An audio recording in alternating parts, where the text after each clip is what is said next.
Presiden Jokowi tampak marah besar karena BEM UGM memberikan sertifikat Presiden Jokowi sebagai alumnus UGM yang paling memalukan sepanjang sejarah. Beliau kemudian juga sudah menyampaikan press release, sepertinya beliau itu protes dengan menyatakan bahwa sebaiknya menggunakan etika dan sopan santun ketimuran. Saya ini mantan pendukung beliau. Ya, saya dulu tuh suka dengan Pak Jokowi karena pernyataan-pernyataan beliau yang penuh dengan kesederhanaan, seakan-akan beliau itu ikhlas, tidak ambisius, terutama dari sisi anak-anaknya. Ya, beliau punya anak 3 orang. Ada ya, pernah sekitar 2 atau 3 tahun yang lalu beliau menyampaikan betapa senangnya karena anak-anaknya itu mandiri. Yang pertama dagang martabak, yang kedua dagang kopi, yang ketiga dagang pisang. Dan pernyataan itu yang barangkali bikin mempesona ya buat orang-orang yang mendukung beliau.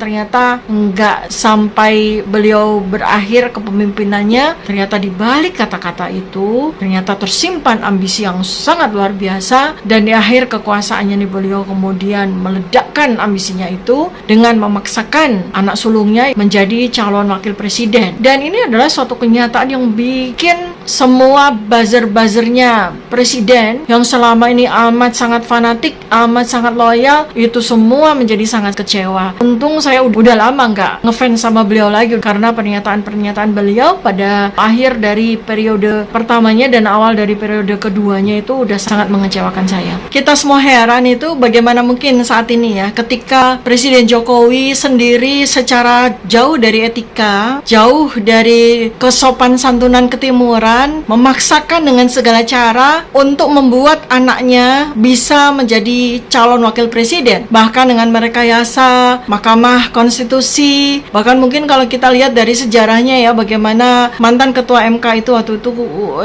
kemudian menikah dengan adiknya sendiri. Kita tidak menuduh apakah itu ada rekayasa, tapi jelas secara gamblang kita melihat sebenarnya langkah-langkah yang dilakukan oleh Presiden Jokowi untuk memaksakan Gibran, anak sulungnya ini, menjadi calon wakil presiden itu sudah direncanakan jauh-jauh hari dengan cara-cara yang jauh dari etika, jauh dari sopan santun adat ketimuran. Menurut peribahasa Jawa namanya itu ngunduh wahing pakarti. Jadi sebenarnya apa yang dilakukan oleh Pak Jokowi sendiri di dalam bagaimana dia melakukan segala tindakan, segala cara untuk memasakkan anaknya sendiri menjadi calon wakil presiden dengan mengingkari dari kata-kata yang selama ini baik Jokowi sendiri maupun anaknya sendiri. Beberapa waktu yang lalu pada waktu ada suatu wawancara, ketika ditanya apakah dia tertarik untuk masuk ke politik, dia katakan waktu itu, ya jujur saya tertarik, tetapi mungkin masih 20 tahun lagi. Ternyata 20 tahunnya itu dimajukan dengan cara yang benar-benar di luar kepatutan ya, seperti yang sekarang ini terjadi. Kita melihat bahwa pada saat dia menjadi wali kota itu pun juga didukung oleh sebuah partai besar, dan dengan seenaknya saja dia kemudian meninggalkan partai yang sudah membesarkan dan sudah berhasil untuk membuat dia menjadi wali kota beberapa bulan yang lalu, nggak hitungan tahun. Presiden juga ketika ditanya apakah bermaksud untuk menjadikan anaknya Gibran sebagai calon wapres, beliau sendiri menjawab bahwa tidak, karena belum cukup umur. Tapi ternyata belum cukup umurnya Gibran itu kemudian direkayasakan sehingga MK